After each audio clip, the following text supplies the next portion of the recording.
To reduce the length of these spacers or sleeves to the right size, I should have used a metal lathe. Since I didn't have one, I improvised with the drill press and end mill bit here. They say necessity is the mother of invention. Well, improvisation is the mother of resourcefulness.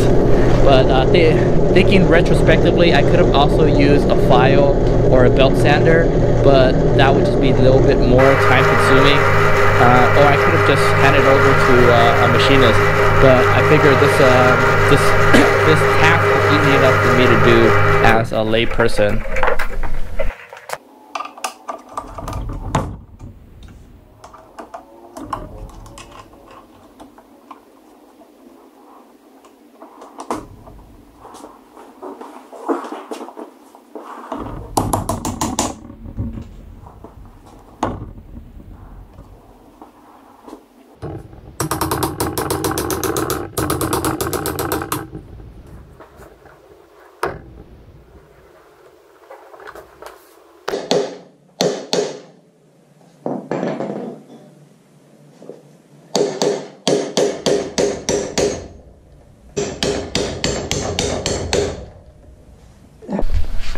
Alright, so after 9 hours, this is what is left of the front wheel assembly. Before I forget, I want to give a big shout out to Glenn Machinist. I don't know his full actual name, just goes by Glenn Machinist, but I met him serendipitously on social media through YouTube. Glenn has been providing me invaluable input as far as disassembly, the technical aspects of the disassembly of this front wheel assembly is concerned. Exchange countless messages, videos. So Glenn, if you are watching, I am indebted to you. Thank you so much for being so gracious with your time. I know that I contacted you, late in the night, early in the morning, and you got back to me fairly promptly. So I want to get that out of the way first of all. As you can tell in the earlier video and in this picture, the bottom support shaft of the shock absorber is bent. And now I don't know if I bent it in the act of removing it or if it's already bent in the first place. All I know is that it's bent. So structurally it might have been compromised, or it is compromised, and I was also having a difficult time press fitting it into the other swing arm. So what I'm going to do is, what I actually did was I removed the whole bottom component to get that one bottom support shaft out so I can bring it to a machinist and get it replaced. So I was just so frustrated at the moment because it was towards the end of a 9-hour marathon trying to get this shock absorber installed.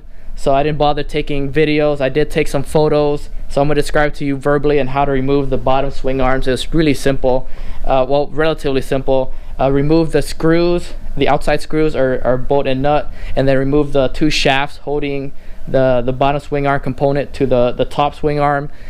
Now the big challenge is removing that shaft that has flared ends. So what I had to do was grind down one end of the support shaft and then use a pin punch to knock it out of the one of the swing arms. So if you look at these pictures, it gives you a better idea of what I had to do and what I had to go through. But finally I was able to get that out. Initially I tried to contact, well, not try to, I actually contacted my Maike friend representative in China.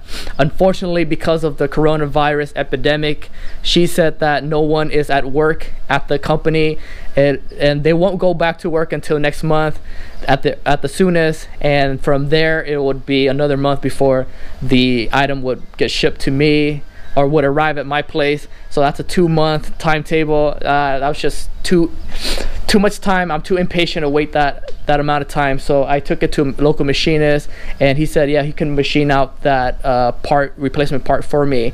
So that's what I'm having done at the moment. If you guys are curious about where I obtain the material for this replacement part, it's a local hardware store in San Diego called Marshall's Industrial Hardware. You can find pretty much anything here related to any hobbies or projects that you might have to machine or fabricate, whether it be metal, steel, aluminum, wood, hand tools, power tools. So it's pretty much a one-stop shop for the highest quality anything you want to get.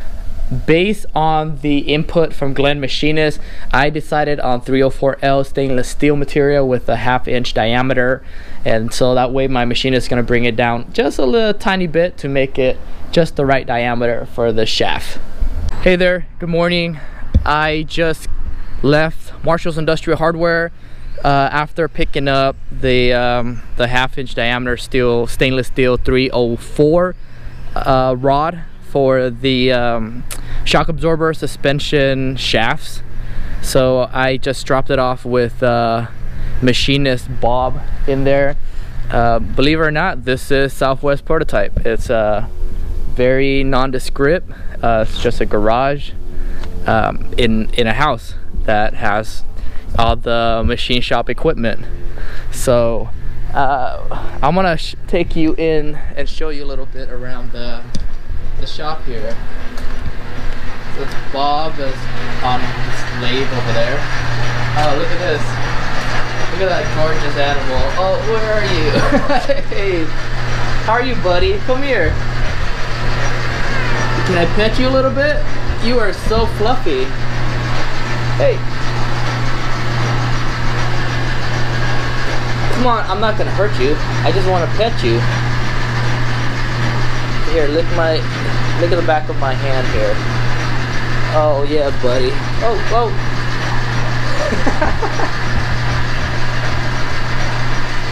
You have one of the most beautiful coats I've ever seen on a cat. This is what's known as a tabby, right, Bob? So over there's the mill machine. This is standard drill press. This is the bandsaw. Obviously, that's the lathe over there. Bob is he's so focused and concentrated on his work, he's not even answering the questions. But isn't that pretty neat? And then this is the, I guess, a workbench. It's a grind wheel. My project is over here on this tray. So let's show you this is the drawing for my shaft. How to make a few minor adjustments on the numbers here. But hey buddy, I just can't get enough of you, man. Hey, it's very curious. Alright, there you go. This is actually kind of therapeutic. I can understand now why people have pets, because it's actually pretty satisfying and gratifying to do this. This coat feels like a warm blanket. Alright, so I'm not gonna take up too much more of Bob's time here, but that's the machine shop that's gonna be fabricating my shaft, and I should have it by the end of the week, and I'll update you on the progress of this shock absorber replacement project.